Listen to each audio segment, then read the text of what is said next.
especially with what everyone's been through for the last couple of years. I think illustration can often be kind of the same with most forms of art, but like it's often kind of a solitaire existence at times, and but it's still tested someone who, like myself, who sits in a little dark cave all day long and all night long most of the time working away. But so to get through this, pop out the other end and put on such a great show is just amazing. Fun fact, Con used to teach me in Perth in 1994? 93, yeah, 94, yeah. A little program called Eldest Freehand. You probably don't know it. Yeah. It was the precursor to Adobe Illustrator. Yeah. And then this guy just rocks it. I just bow down to your legend as a rock poster extraordinaire, but yeah.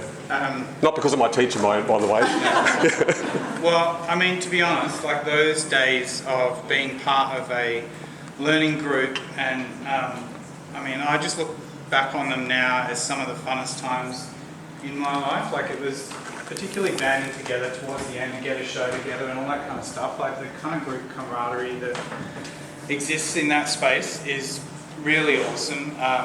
And I'm still friends with people, whatever it's been, almost 30 years later. A lot of them still working in the industry. Some other people have moved on to other things. But, you go through a thing together, and I just think congratulations for doing it.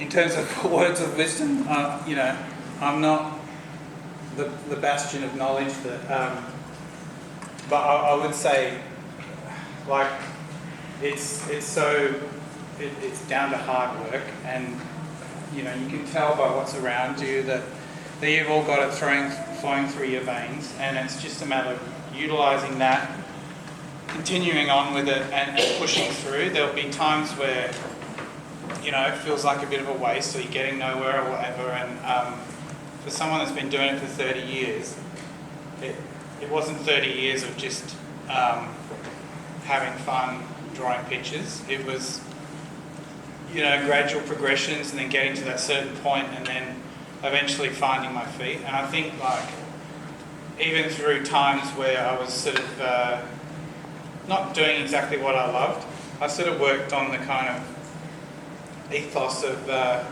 if I was doing other jobs, I'd come home, I'd spend 2/3 of my life doing this job that I'm getting paid for, and 1/3 of my life doing what I really wanted to do, and eventually that third turned into a half, and that half turned into 2/3, and eventually it became everything. And I just think some of you might be lucky and just go out and smash it, others it might take a while, but just keep that in mind. That would be all I would say, and just try and love what you do, and even if you're only doing a small amount of what you were hoping to do, but you love doing it, then you're still a success. And sometimes that's what you just have to reflect on, I think. But yeah, congratulations again. The work is amazing. You should be all really pleased. Have a great night. Thank you.